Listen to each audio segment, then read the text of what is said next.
Thank you po. On another topic lang po, yung si Senator Bato de la Rosa, medyo nag-react po siya doon sa yung pag-welcome ng pala sa legitimate opposition, pero parang lalabanan yung mga obstructionists. Ang sabi po ni Senator de la Rosa sa interview po namin ay yung hindi raw po haharang yung Duterte block sa mga programa at batas.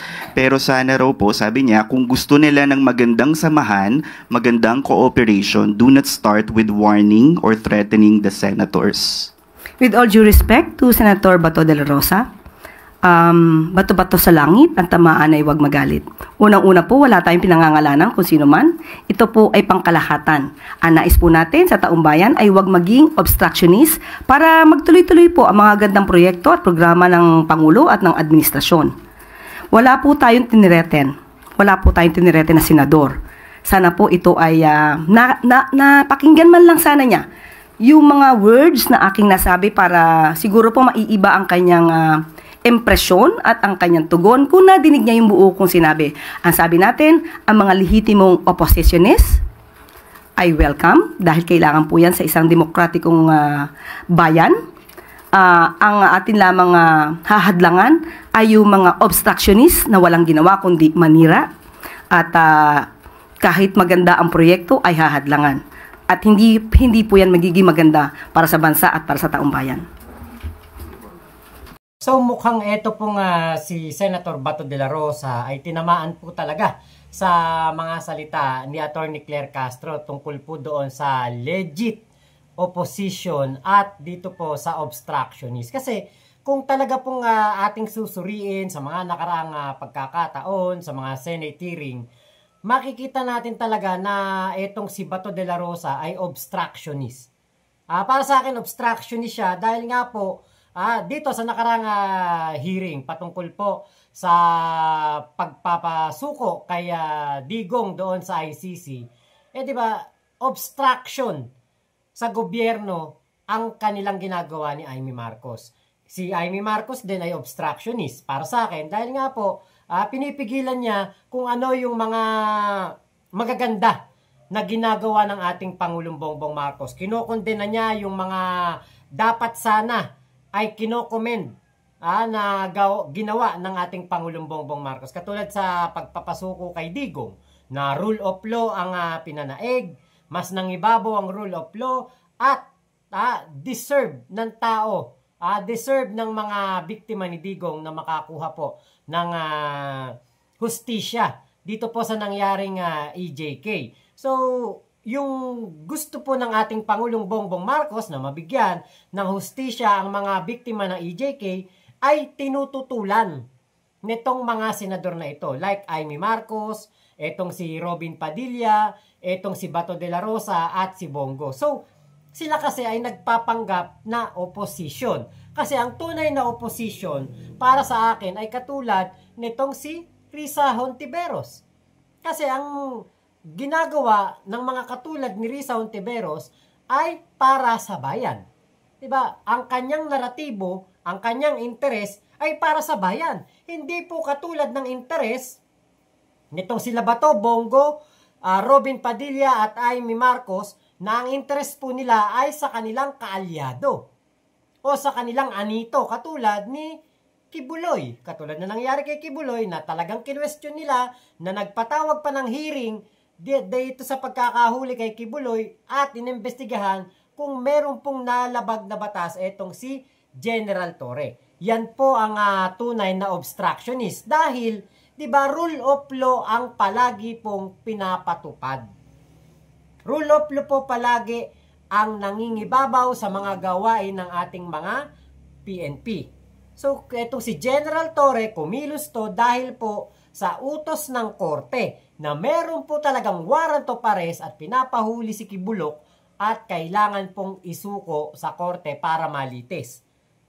Pero, sa paningin po nitong mga senador na ito po ay isang panggigipit. So, yun po ay personal na interest. So, maliwanag na maliwanag, sila po ay mga obstructionist.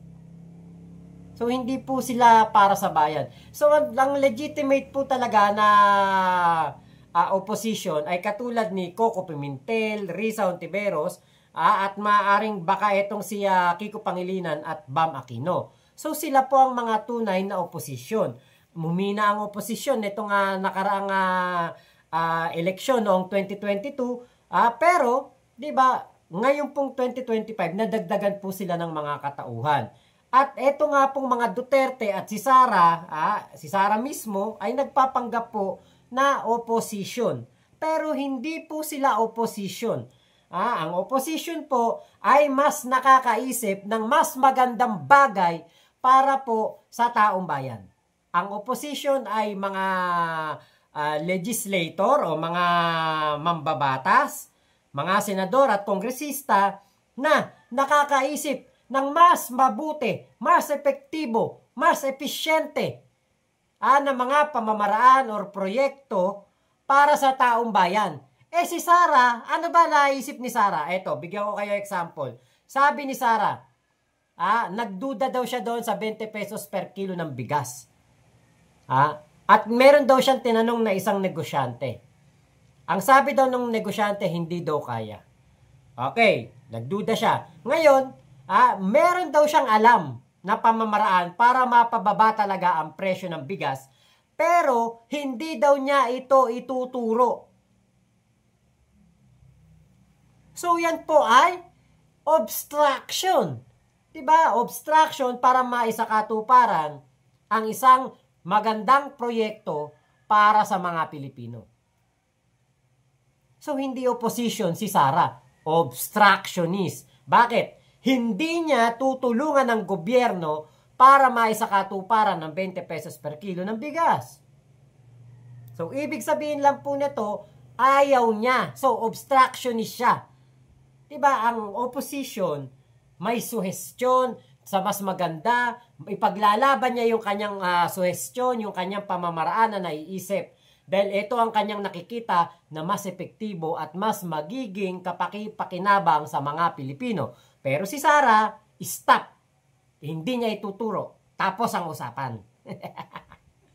Di ba? Kaya po, kumbaga, yun yung differentiate natin sa pag-differentiate natin sa obstructionist at sa opposition. Yun po yung naiisip ko. At yun yung aking nakikita na sila Bato, Bongo, Robin at Amy, sila po yung mga obstructionist sa Senado. Diba?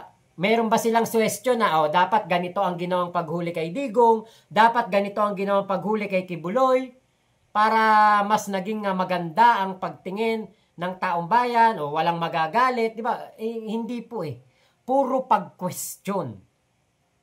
At hindi po totoo na winawarningan ng mga senador o sila'y tinatakot. Paano mo tatakutin ng isang senador?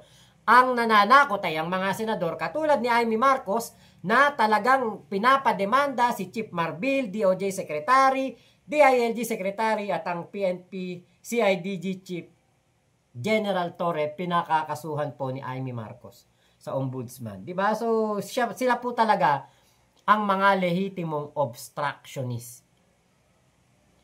For personal interest, para sa interest ng kaalyado, para sa interest ng kalaban ng gobyerno, ng kalaban ni PBBM. Yun po talaga ang kanilang gampanin. So ngayon po, hindi ko naman masisisi si Bato.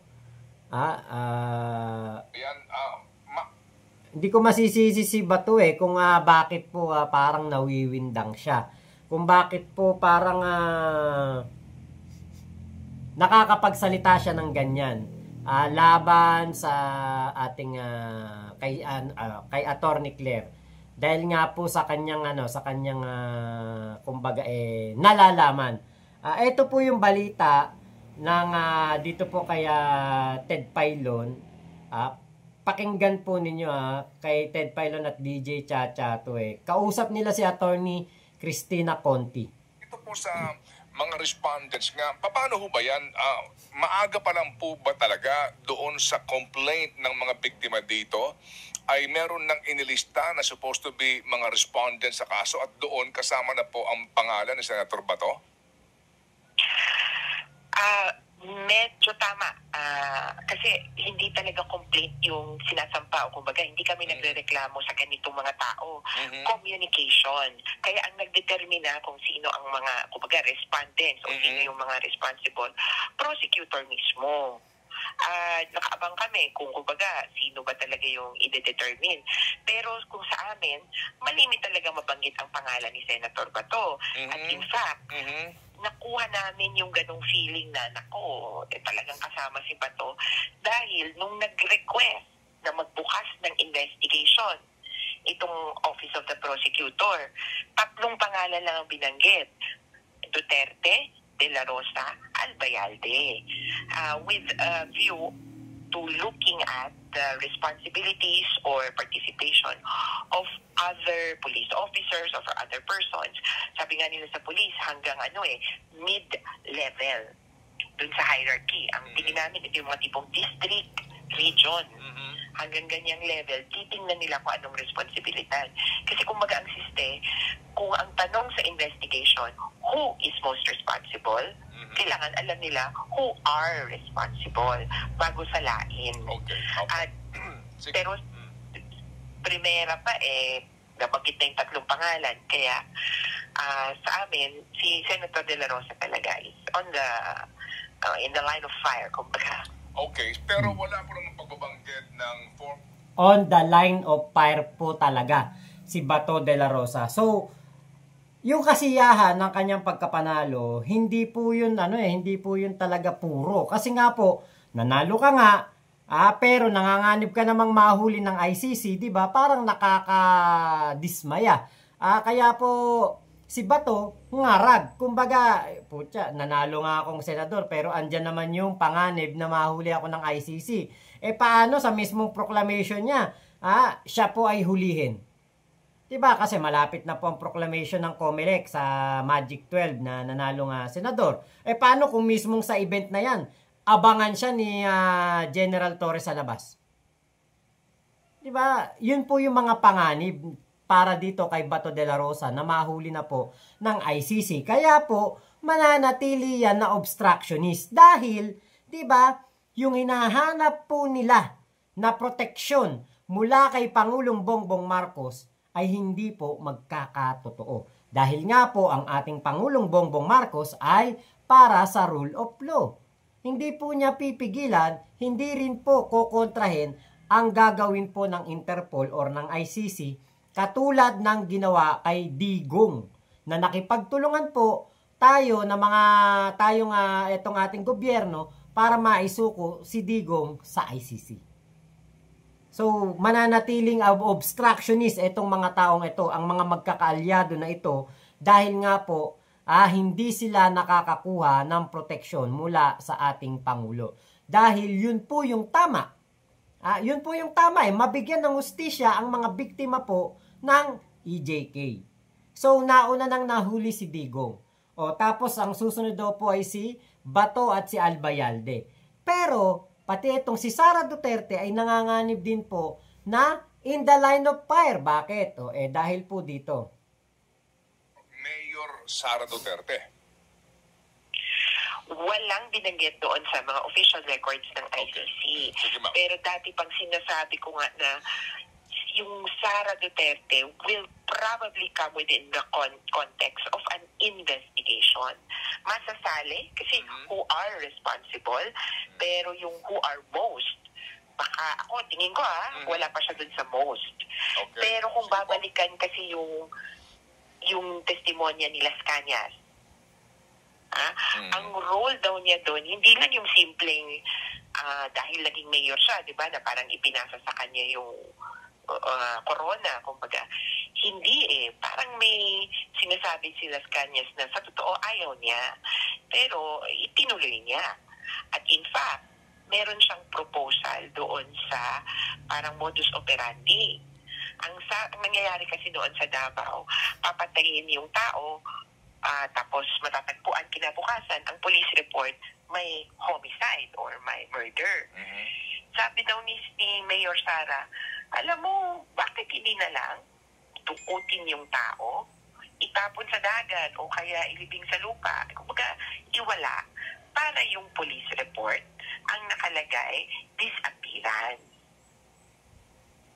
So, medyo nakakapangilabot kung ganito yung kanyang role. Is that on record sa testimonya ni Las Cañas submitted to the ICC? Yes po, maraming nag-feature na nitong statement ni Las Cañas kasi matapos niya kausapin yung ICC, parang shinare niya sa media at sa public. Okay. In fact, mismong siya nag-come on the record in some video interviews. So, may mangilan-ngilan na online interviews yan. Parang inuulit-ulit niya yan or nababanggit niya na si Mayor Sara hindi lang parang minor role, kundi supporting role. Nakakapangilabot si Sara Duterte, babae, ganun po ang utos, di ba?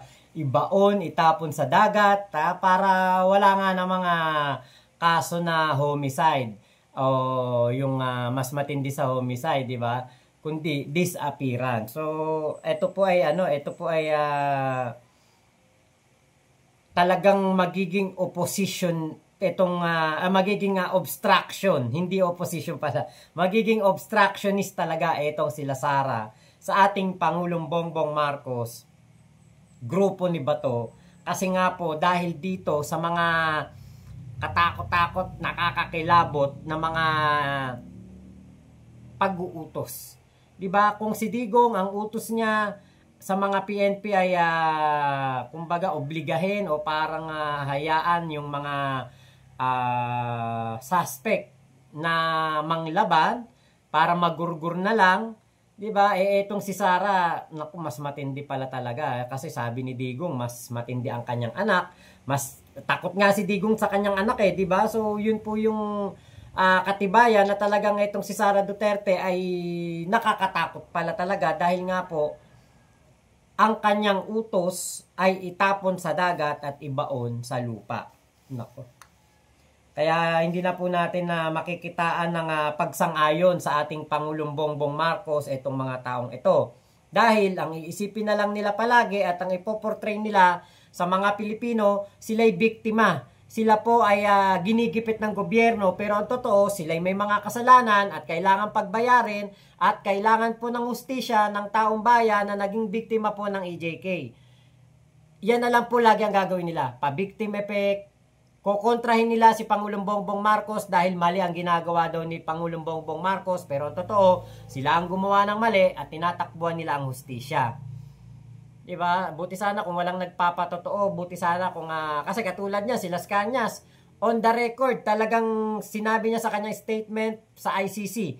Ito pong kanyang sinabi, ito po ay naka-record at kanyang ginamit na statement sa ICC. So ito po ay lehitimong statement, hindi po ito kumbaga nakwento lang at sinabi lang sa interview. Ito po ay gagamitin sa investigasyon ng ICC. Kaya asahan pa natin ang napakaraming obstruction na gagawin ng grupo nitong si Sara Duterte, Bato, Bongo, Robin at nitong si Amy Marcos. Talagang puro obstruction po gagawin yan para kay Digong at para kay Sara. So, ikaw ba naman nangangamba ka na mahuli ng ICC, hindi ka ba magiging obstructionist, di ba? Talagang magiging magiging kalabang ka ng gobyerno, kalabang ka ng Pangulo. Yan lagi, kukontrahin mong Pangulo. Kasi ang gusto mo nga, protektahan ka ng Pangulo. Hindi mo mahawakan sa leeg. Hindi mo siya maobliga na protektahan ka. Kaya ang mangyayari, obstruction lang ng obstruction ang gagawin. Para ang simpatya makuha, di ba, kukunin yung simpatya ng taong bayan para sila'y paniwalaan. Pero ang totoo, sila po ang lumabag sa batas, sila ang may mali, sila ang may kasalanan, at kailangan ng hustisya ng mga Pilipino na naging biktima ng EJK. Ganun lang po kaliwanag yun. Ewan lang natin kung maliliwanagan ng mga DDFs dito sa ating sinasabi. Siyempre, sarado utak ng mga yan, di ba? At sasabihin nila, paninira lang lahat ito kay Sara, paninira lang ito kay Bato. Pero hindi po, meron po silang mga kasalanan. So, yun lamang po. Maraming salamat sa pagsama nyo sa aking vlog nito. Ingat po kayo. Nasa mang panig kayo ng mundo. Momo, chup chup. Love you, love you. God bless us all. Pilipinas, God first.